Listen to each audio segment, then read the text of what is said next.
ধ্বংসস্তূপ থেকে প্রতিরোধের গল্প লিখে চলেছে ফিলিস্তিনি যোদ্ধারা। রাফা, পূর্ব গাজার মাটি। ইসরায়েলি বাহিনী ভেবেছিল তারা প্রবল শক্তির সাথে সেখানে অনুপ্রবেশ করবে, কিন্তু ফিলিস্তিনি প্রতিরোধ যেন আগ্নেয়গিরি। যখন ইসরায়েলি সামরিক যান এগোচ্ছিল তখনই মোটর শেলের বিস্ফোরণ, 3টি যানবাহন ছিন্ন ভিন্ন। হতাহতের সংখ্যা গোপন করে রেখেছে ইসরায়েলি সেনাবাহিনী। ফিলিস্তিনি প্রতিরোধের এত শক্তি কোথা থেকে আসে? কিভাবে এই ছোট্ট উপত্যকাটি বারবার ইসরায়েলের আগ্রাসী শক্তিকে রুখে দেয়? গাজার প্রতিরোধ এক অদম্য চেতনার নাম।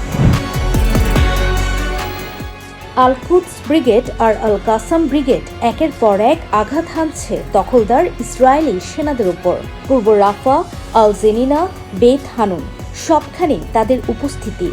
ইসরায়েলি বাহিনী ভেবেছিল তাদের আধুনিক অস্ত্রশস্ত্র প্রতিরোধকে মুছে ফেলবে, কিন্তু গাজার যোদ্ধারা রচনা করছে নয়া ইতিহাস। রাফাতে মোটর হামলা চালিয়েছে আল কুদস ব্রিগেড। স্কুলের পাশ দিয়ে এগিয়ে আসা ইসরায়েলি বাহিনীকে লক্ষ্য করে বিস্ফোরণ ঘটানো হয়। আল কাসাম ব্রিগেডের যোদ্ধারা সরাসরি আক্রমণে আহত করেছে এক ইসরায়েলি সেনাকে। সবচেয়ে উত্তেজনাপূর্ণ ঘটনাটি ঘটে উত্তর গাজার বেত হানুনে। এখানে বিস্ফোরিত হয়েছে তাকিব টাইপের ডিভাইস।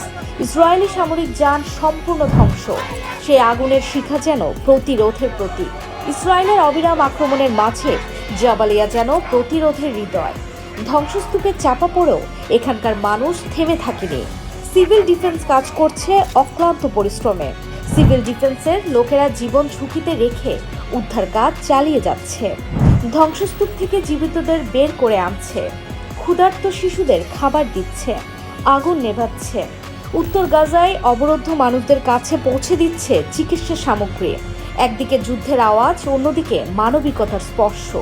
এই দুই মিলে গড়ে উঠেছে গাজার প্রতিরোধ। সিভিল ডিফেন্সের পরিচালক রায় দাহসান জানিয়েছেন, তাদের এই কাজ করতে গিয়ে প্রচুর ঝুঁকির মুখোমুখি হতে হচ্ছে। 1 মাসেরও বেশি সময় ধরে উত্তর গাজার সিভিল ডিফেন্স ইসরায়েলি হামলার কারণে কার্যক্রম চালাতে পারেনি, তবুও তারা থেমে নেই। ফিলিস্তিনি প্রতিরোধ কেবল অস্ত্রের লড়াই নয়, এটি জাতীয় চেতনার লড়াই। প্রতিটি ফিলিস্তিনি যেন এক একজন যোদ্ধা।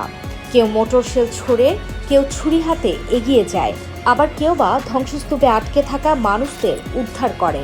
প্রতিটি কাজের মধ্যে প্রতিরোধের প্রতিচ্ছবি। ইসরায়েলি বাহিনীর অত্যাধুনিক প্রযুক্তি আর ভারী অস্ত্রের বিপরীতে ফিলিস্তিনিরা লড়ছে মরিয়া মনোবল নিয়ে।